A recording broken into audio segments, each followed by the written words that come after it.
27차시 원의 방정식에 대해서 배워보도록 하겠습니다. 직선의 방정식이 벡터를 이용한 표현과 x, y, 즉 벡터의 성분을 이용한 표현 방식 두 가지가 있었듯이 원의 방정식도 두 가지로 나타낼 수가 있는데요. 27차시에서 배워볼 원의 방정식은 우리가 x와 y의 제곱이 들어갔던 기존의 표현 방식과 달리 벡터를 이용한 간단한 표현 방법을 위주로 배워볼 예정입니다. 한번 보도록 할게요. 지금 그림이 주어져 있는데요. 원의 중심이 C이고요. 그 다음에 원 위에 한 점을 P라고 하자.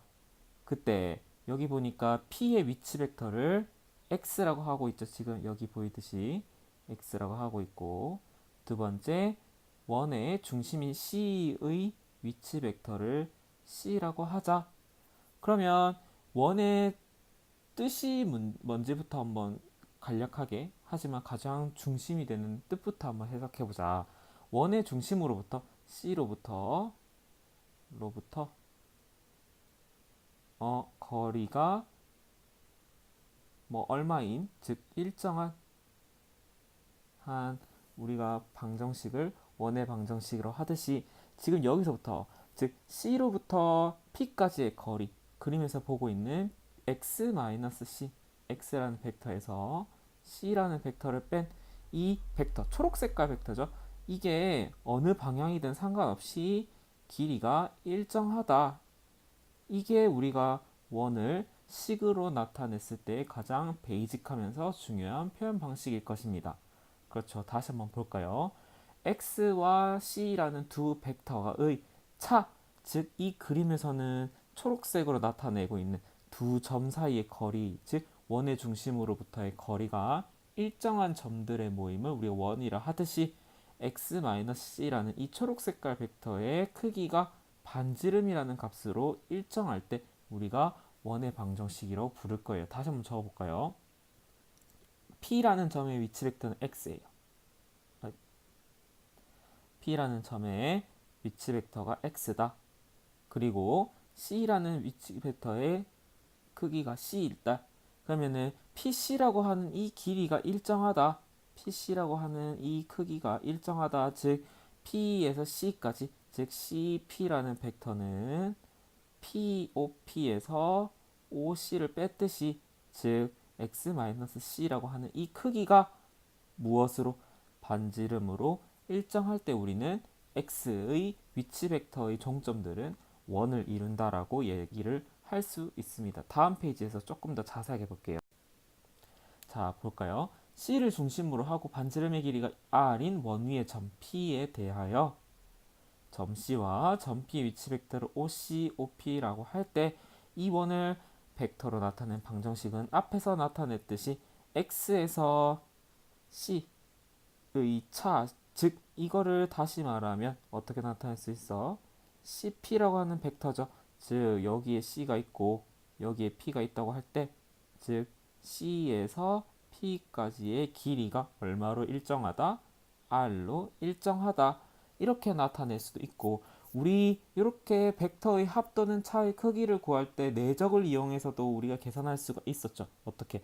제곱했다가 다시 루트를 씌우면 되는 거였으니까 얘를 제곱해보자. x-c, 편의상 지금 화살표 떼고 있을게요. 얘 제곱은 이렇게 나타낼 수 있어요. r 제곱이라고. 그럼 우리 이거 어떻게 했는지 기억나요? 아, 같은 벡터를 둘 다 내적했을 때 얘를 우리가 r 제곱이다라고 했었죠. 이 방식을 이용해도 괜찮습니다. 우리는 왼쪽 거를 조금 더 자세히 볼 건데요. 이게 왜냐면은 벡터를 이용한 원의 가장 정확하면서 간단한 표현 방식이기 때문이거든요. 이거는 필요할 때만 쓰지만 잘 쓰진 않는 것 같아요. 그래도 꼭 알고는 있어야 된다는 거. 왜냐하면은 우리가 벡터의 크기를 제곱에다가 루트 씌우는 걸로 이해했을 때 얼마든지 사용할 수 있는 표현 방식이기 때문입니다. 그러면 이것만 알아가지고 대체 문제는 어떻게 나오는지 한번 보도록 할게요. 자, A 위치 벡터를 A라고 하고 원 위의 점을 P라고 할 때 다음 원의 방정식을 벡터로 나타내어라. 그러면 A라는 애가 지금 1컴마이네요. 지금 좀 표기가 좀 더러운 이유가 지금 제가 쓰던 펜이 지금 없어져서 손으로 하고 있기 때문에 좀 필기가 엉망이거든요. 좀 이해해 주세요. 1,2가 여기 있다. 여기가 A다. 그리고 A로부터 반지름의 길이가 3이래요. 그러면 반지름의 길이 뭐 이렇게 그림이 그려지겠지? 맞죠? 여기 위에 점을 P라고 하자. 그러면 아까 얘기한 것처럼 A에서 P까지의 길이는 P가 어디 있는지 모르겠다만 얼마? 3으로서 일정하다. 그러면 P라는 점은 X라는 이름으로 나타낼 수 있지만 어떻게? X에서 뭘 빼면 1,2라는 이 벡터, 즉 A를 빼면 길이가, 즉 빨간색의 길이가 나오네. 이게 얼마라는 소리다? 3이다. 이렇게 나타내면 답이 나오는 거죠. 그치? 다시 한번 적어볼까요? 얘는 x 벡터에서 a라는 벡터를 즉 ap라는 벡터의 크기가 항상 얼마다?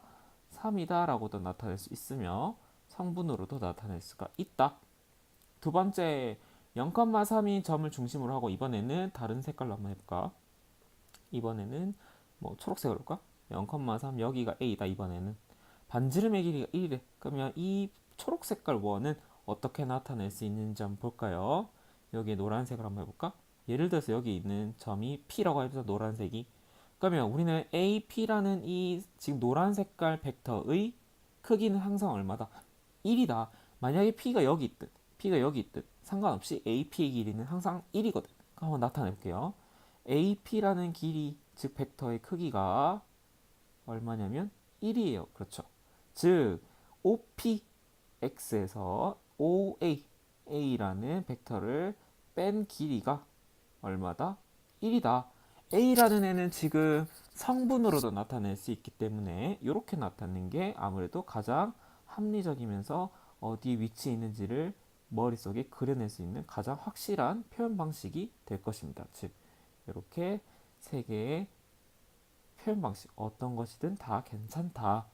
A라는 애를 0,3으로 알려줬기 때문에 마지막 표현 방식도 표현 가능할 수 있었다. 이해가 가시나요? 자, 여기까지 한번 정리를 해봤고요. 다음 문제를 볼게요. 좌표 평면 위에 두 점 A, B의 위치 벡터를 각각 A, B라고 할 때 두 점 A, B를 지름의 양 끝점으로 하는 원의 방정식. 아까는 원의 중심을 알려줬잖아. 지름의 양 끝점 A, B를 지름의 양 끝점을 하는 원의 방정식을 벡터로 나타내어라. 그럼 한번 나타내보자.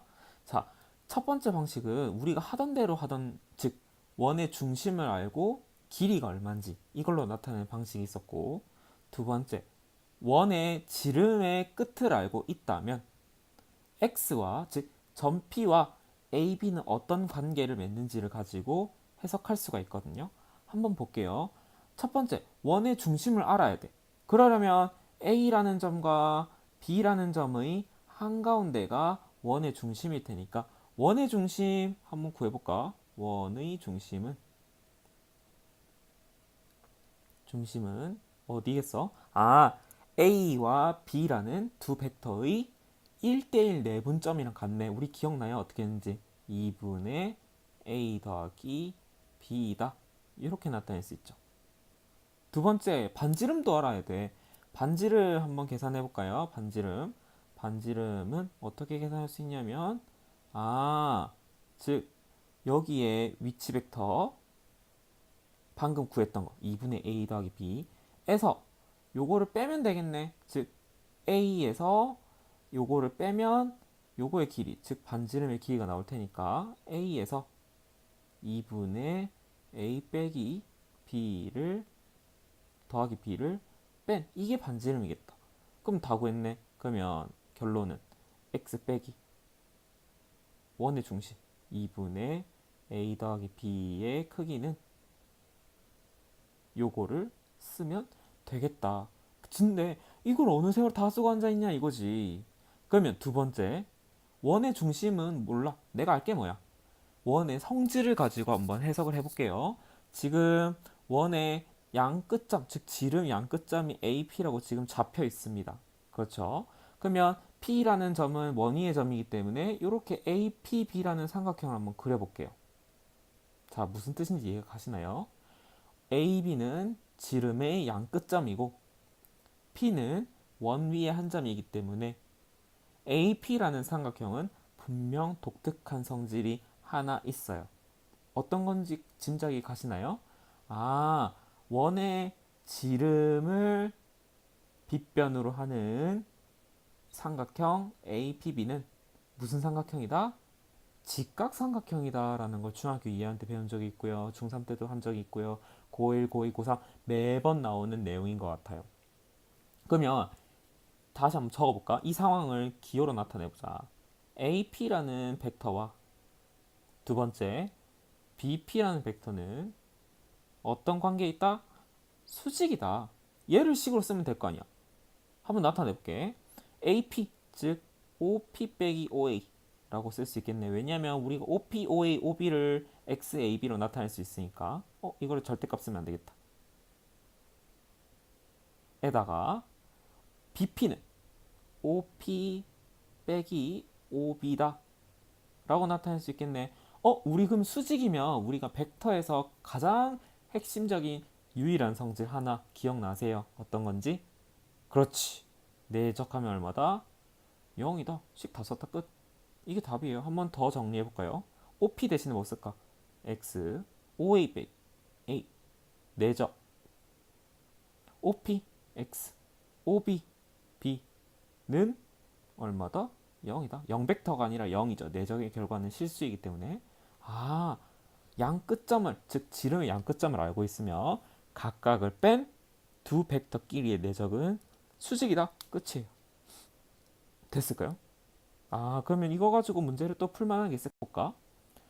2, 마이너스 4, 마이너스 2, 6을 양 끝점으로 하는 원이 의미하는 벡터에 대해서 위치 벡터를 x라고 할 때 원의 방정식을 벡터로 나타내어라.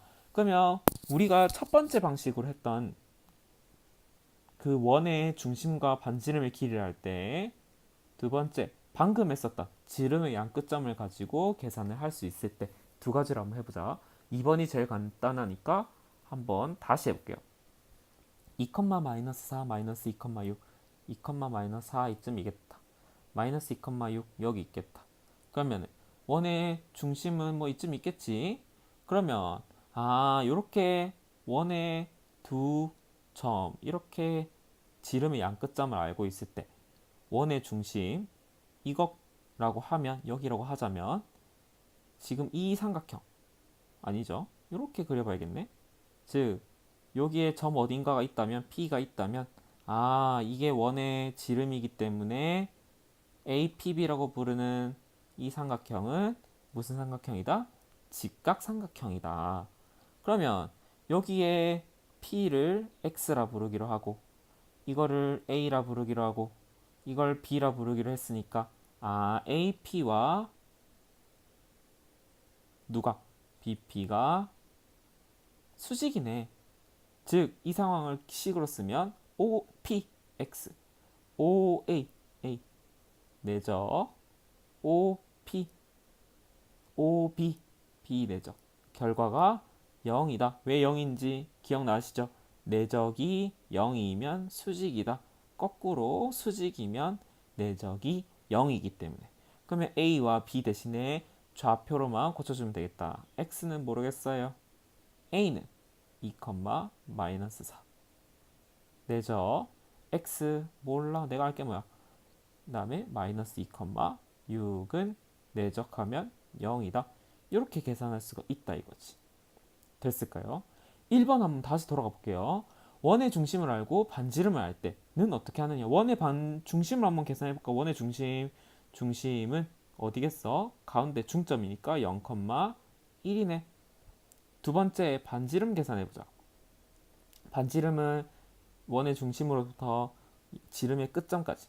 그러면 계산하면 루트 2제곱 더하기 5제곱 계산하면 루트 29다. 그러면 계산해보면 x라는 p의 위치 벡터 빼기 원의 중심 0,1은 루트 29다.